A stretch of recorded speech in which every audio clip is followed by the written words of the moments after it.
और बात बड़ी खबर की करेंगे। दिल्ली से बड़ी खबर इस वक्त की मिल रही है। कोयला घोटाले में सीबीआई ने बड़ी कार्रवाई की है। क्या बड़ी खबर राजधानी दिल्ली से इस वक्त मिल रही है। कोयला घोटाले में सीबीआई ने बड़ी कार्रवाई की है। कोलकाता समेत 5 लोकेशन पर छापेमारी की गई है। हम आपको बता दें, आरोपी अनूप माझी के करीबी पर छापेमारी की गई है। अमित अग्रवाल के लोकेशन पर यह रेड हो रही है। आरोपियों के बीच करोड़ों की लेन देन की खबर सामने आ रही है। इस पूरे छापेमारी के दौरान इनपुट्स के बाद सीबीआई ने दरअसल ये छापेमारी की है। तो दिल्ली से ये बड़ी खबर आपको दे रहे हैं। हम आपको बता दें कि कोयला घोटाला मामले में सीबीआई ने बड़ी कार्रवाई की है। कोलकाता समेत 5 लोकेशन पर छापेमारी की गई है।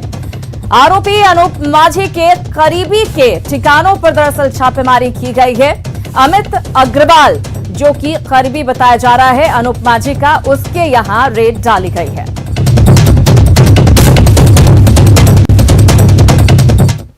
उधर धनबाद में अपराधियों का आतंक आज भी जारी रहा। अपराधियों ने मुराईडीह कोल डंप में हमला किया। 2 पक्षों के बीच पहले पत्थरबाजी शुरू हुई, देखते ही देखते गोलीबारी होने लगी। तो मुराईडीह कोल डंप में आज फिर हिंसा देखने को मिली है। दोनों पक्षों के बीच पत्थरबाजी हुई, फिर गोलीबारी होने लगी। बरोरा पुलिस ने वहां से दोनों पक्षों को खदेड़ दिया। पुलिस को मौके से एक खोखा मिला है। इससे पहले बीती रात अपराधियों ने बाघमारा बीसीसीएल ब्लॉक एरिया में तांडव मचाया। तस्वीरें आप देख सकते हैं किस तरह से यहां पर तांडव मचाया गया है। आगजनी की गई है। Ambe mining private limited outsourcing company के कार्यालय पर 2 दर्जन से ज्यादा अपराधियों ने बीती रात हमला बोल दिया। अपराधियों ने कई राउंड फायरिंग भी की और आधा दर्जन से अधिक बम विस्फोट किए। इस दौरान अपराधियों ने 2 हाइबा और पे लोडर को आग के हवाले कर दिया। अपराधी किस्म के लोग आए थे, लाल बात हो गया, आग लगाए, आग बुतवाए और उससे खोज। और अगली बड़ी खबर की बात करेंगे जो चतरा के लावालौंग से मिल रही है। यहां पर नक्सलियों की बड़ी साजिश को विफल कर दिया गया है। नक्सलियों की बड़ी साजिश को चतरा में नाकाम किया गया है। नक्सलियों ने दरअसल पुलिस पार्टी को उड़ाने के मकसद से 7 शक्तिशाली सीरीज लैंड माइंस बिछाया हुआ था, लेकिन पुलिस ने नक्सलियों का मंसूबा विफल कर दिया। बम निरोधक दस्ते ने लैंड माइंस को डिफ्यूज कर दिया है। तस्वीरों में आप देख सकते हैं कि बम निरोधक दस्ते ने लैंड माइंस को किस तरह से डिफ्यूज किया और किस तरीके से यहां पर निशाना बनाने के लिए सुरक्षा बलों को लैंड माइंस बिछाया गया था, वो आप देख सकते हैं। उसके बाद हालांकि नक्सलियों की इस साजिश को नाकाम कर दिया गया।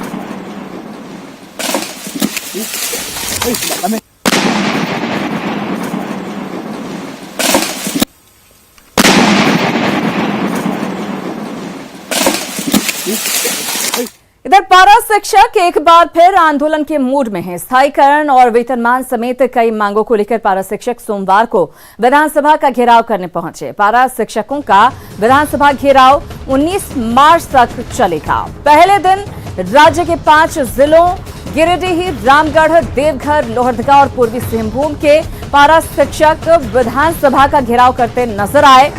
इसी तरह हर दिन निर्धारित जिलों के पारा शिक्षक विधानसभा घेराव में शामिल होंगे। शिक्षकों ने हेमंत सरकार पर वादाखिलाफी का आरोप लगाया है।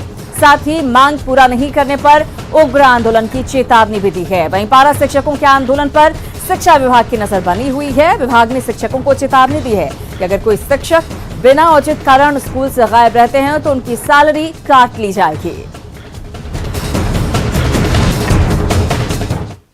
में बने हुए हैं। उन्होंने हम लोगों को चुनाव के समय में कहा था कि जैसे ही मेरी सरकार बनेगी 3 माह के अंदर राज्य के पारा शिक्षकों को स्थायीकरण वेतनमान दिया जाएगा। आज 14 महीना हो गया। माना कोरोना काल था कि सरकार नीतिगत मामला था, नीतिगत मामला को फैसला कर लेना चाहिए था। आज सरकार विलंब कर रही है और विलंब होने के कारण हम लोगों ने 2 बार पूर्व में आंदोलन का घोषणा किया। माननीय मुख्यमंत्री, शिक्षा मंत्री के आह्वान पर हम लोगों ने उस आंदोलन को स्थगित किया, परंतु ये बार बार हम लोगों को फिर ठगा जा रहा है। हमने इस सरकार को बनाया, सरकार हमारे लिए क्या काम कर रही है? आज तक हमारा वेतनमान स्थायीकरण नहीं दिया गया। आज हमारा परमंडलीय वाइज धरना प्रदर्शन यहाँ हो रहा है। ये 5 दिनों तक चलेगा। अगर सरकार ये 5 दिनों में भी हमारी बात नहीं सुनती है तो हम बाध्य होकर उग्र आंदोलन करेंगे। ऐसा आंदोलन की 2018 को भी हिला देगा। तो 3 महीने में स्थायी करने की बात कही गई थी, लेकिन 14 महीने बाद भी स्थायीकरण नहीं हुआ और इसी को लेकर पारा शिक्षकों में नाराजगी है। इधर कुर्मी और कुड़मी को अनुसूचित जनजाति में शामिल करने की मांग को लेकर सत्ता पक्ष और विपक्ष के विधायकों ने आज सदन के बाहर धरना दिया। विधायकों ने कहा कि इससे पहले भी दोनों जातियां अनुसूचित जनजाति में शामिल थी। राज्य सरकार को इससे संबंधित प्रस्ताव केंद्र सरकार को भेजना चाहिए ताकि इस दिशा में पहल की जा सके। दिनों पूर्व में भी हमारा कुर्मी जाति आदिवासी का दर्जा प्राप्त था, लेकिन कुछ दिनों से यह नहीं है। इसलिए हम लोगों का सामूहिक मांग है कि बहुसंख्यक जो है कुर्मी लोग यहाँ पर झारखंड में है, तो इसको आदिवासी जनजाति में शामिल करने की मांग हम लोगों ने राज्य सरकार के माध्यम से केंद्र सरकार से कर। हम चाहते हैं कि सदन के माध्यम से झारखंड सरकार केंद्र सरकार को अविलंब कुर्मी जाति को अनुसूचित जनजाति में शामिल करने के पक्ष में काम करें। वहीं मॉब लिंचिंग मामले पर कांग्रेस विधायक इरफान अंसारी ने कहा कि मामले के दोषियों को छोड़ा नहीं जाएगा। उन्होंने कहा कि पीड़ित परिजनों को इंसाफ दिलाने के लिए वो सीएम से मिलने के लिए आए हैं। देखिए, हत्या हुई है ये बात तय है। बेरहमी से मारा गया ये भी बात तय है। पोल में लटका के मारा गया ये भी बात तय है। 8-9 लोगों को हिरासत में लिया है पुलिस ने। और मैं कहना चाहता हूं कि मॉब लिंचिंग का अधिकार, किसी को मारने का अधिकार हमारी सरकार किसी को नहीं देगी। जिसने भी इस घटना को अंजाम दिया है उस पर सरकार कठोर से कठोर कार्रवाई करे।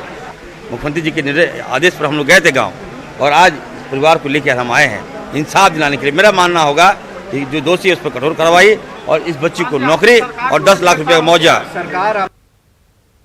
और हाल के दिनों में कोरोना के मामले में इजाफे पर स्वास्थ्य मंत्री बन्ना गुप्ता ने कहा कि लोगों ने मास्क लगाना छोड़ दिया है और स्वास्थ्य विभाग के दिशा निर्देशों का पालन भी नहीं किया जा रहा है। उन्होंने कहा कि राज्य सरकार पूरी तरह से गंभीर है। इस स्वास्थ्य सचिव के साथ इसको लेकर बैठक भी हुई है, इसलिए लोगों को सचेत रहने की जरूरत है। निश्चित तौर पर राज्य सरकार पूरी गंभीरता के साथ अपने राज्य की जनता को इस वैश्विक संकट के इस अभिशाप से मुक्त कराने के लिए हम वचनबद्ध हैं और हम पूरी तरीके से चाक चौबंद हैं। और हमने कल भी अपने सचिव और एनएचएम डायरेक्टर और संबंधित अधिकारियों के साथ बैठक किया है और इसमें कोई भी भयभीत होने की आवश्यकता नहीं है। इधर गोड्डा सदर हॉस्पिटल में डॉक्टर और स्टाफ की काफी कमी है, जिसके कारण मरीजों को इलाज कराने में परेशानी हो रही है। पिछले साल स्वास्थ्य विभाग ने डॉक्टर और पैरामेडिकल स्टाफ की डीएमएफटी के तहत संविदा पर बहाली की थी, लेकिन 1 साल पूरा होने के बाद सेवा का विस्तार नहीं किया गया और इसका असर हॉस्पिटल की स्वास्थ्य सेवा पर पड़ रहा है। ओपीडी सेवा, एसएनसीयू और इमरजेंसी की व्यवस्था पूरी तरह से चरमराई हुई है। शुक्रवार से डॉक्टर आता है देखने? नहीं मैंने डॉक्टर आवो कि ना आवो यहाँ देखे ले ना आवो। और पश्चिम बंगाल विधानसभा चुनाव को लेकर साहिबगंज पुलिस भी चौकस है। जिले की सीमा बंगाल की सीमा से मिलती है, साथ ही गंगा के तट से बंगाल के जिलों से संपर्क है, लिहाजा पुलिस ने यहां पर सुरक्षा बढ़ा दी है। इस बारे में और ज्यादा जानकारी दे रहे हैं संवाददाता निशांत। विधानसभा चुनाव को लेकर साहिबगंज पुलिस पूरी तरीके से अलर्ट है। साहिबगंज पुलिस विशेष तौर पे गंगा पर विशेष नजर रख रही है। गंगा पश्चिम बंगाल के फरक्का, मुर्शिदाबाद समेत 4 विधानसभा को टच करती है और साहिबगंज पुलिस में कोटाल पोखर थाना, राधानगर थाना, बड़हरवा और राजमहल थाना की पुलिस पूरी तरीके से चौकस है। गंगा से सटे इन थानों पर पुलिस की चौकसी लगातार बढ़ाई जा रही है। बंगाल विधानसभा चुनाव को देखते हुए सीमावर्ती इलाके में 8 जगह पर चेक नाका बनाया जाना है। साथ ही विशेष तौर पर गंगा पर विशेष नजर रखी जा रही है। एसपी ने सभी थाना प्रभारियों को इसके लिए विशेष निर्देश दिया है। और आपको बताएं कि जो गंगा का इलाका है, जो सीमावर्ती इलाका है पश्चिम बंगाल विधानसभा चुनाव को लेकर, उसे पूरी पुलिस जो है वो पूरी तरीके से अलर्ट है। निशांत, न्यूज़ 18 साहिबगंज। इधर साहिबगंज मनिहारी के बीच बनने वाले गंगा पुल के निर्माण की रफ्तार तेज है। अब पिलर का काम तेजी से शुरू कर दिया गया है। अब तक पुल निर्माण में 3 पिलर बनाए जा चुके हैं। अप्रोच पथ के साथ पुल की कुल लंबाई 22 किलोमीटर होगी। पुल में 46 पिलर लगाए जाने हैं। लगभग 2000 करोड़ की लागत से बन रहे गंगा पुल को लोग सपनों और उम्मीदों का पुल मानते हैं। सपना आज पूरा होने जा रहा है और ये हम अपेक्षा करेंगे कि कार्य जो है शीघ्र से शीघ्र इसको और तेजी इसमें लाया जाए। साहिबगंज से मनिहारी के बीच गंगा पुल का काम अब पूरी तरीके से रफ्तार पर है। आपको दिखाएं कि ये गंगा पुल जो बनाया जा रहा है वो काफ़ी रफ्तार में है और गंगा में ये पहला पुल को देखकर लोगों में खासा ही एक उत्साह जगने लगा है कि जिस रफ्तार में गंगा का पुल का निर्माण किया जा रहा है उस दिशा में ये पहली नींव कह सकते हैं कि गंगा पुल में यहाँ पे अब तक पुल में कह चुका है 3 जो पिलर हैं उसका निर्माण हो चुका है और गंगा पुल में पिलर का काम शुरू हो चुका है। फिलहाल 3 पिलर जो आप दिखाना चाहेंगे, ये 3 पिलर जो है वो यहाँ पे गंगा पुल में इससे गंगा पुल के निर्माण की शुरुआत हो चुकी है। ये कह सकते हैं आप, ये गंगा पुल का ये पिलर है। आप देखें इसे कुल मिलाकर कहें कि जो गंगा पर जो पुल बनना है मनिहारी और साहिबगंज के बीच में वो उसका काम काफ़ी रफ्तार पर है और ये उम्मीद करनी चाहिए कि 4 साल का जो निर्धारित समय है उसमें गंगा पुल बनकर तैयार हो जाएगा।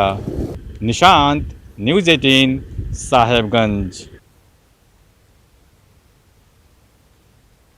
और मुख्यमंत्री हेमंत सोरेन के निर्देश पर साहिबगंज प्रशासन ने बरजोम पहाड़िया को फौरी मदद पहुंचा दी है। वहीं बरजोम पहाड़िया जो तस्करों के चंगुल से निकलकर 1200 किलोमीटर पैदल चलकर दिल्ली से साहिबगंज अपने गांव पहुंचे।